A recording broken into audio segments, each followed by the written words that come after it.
И к новостям спорта. Чемпионаты первенства Дальнего Востока по кикбоксингу памяти первого из СССР чемпиона мира Александра Иванова стартовали в Якутске.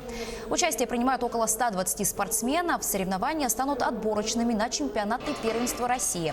Для спортсменов это хорошая возможность показать себя, а тренерам посмотреть на подопечных и изучить ошибки.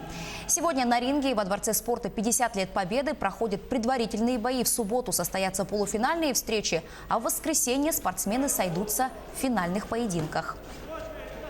Сейчас основная задача просмотреть лучших спортсменов с Якутии, так как в следующем году уже принято решение совместное с Федерацией кикбоксинга России и правительства республики, а также Министерства спорта о проведении чемпионата впервые на Дальнем Востоке, чемпионата России по кикбоксингу в разделе К1 в городе Якутске в апреле месяце следующего года, 2021 года.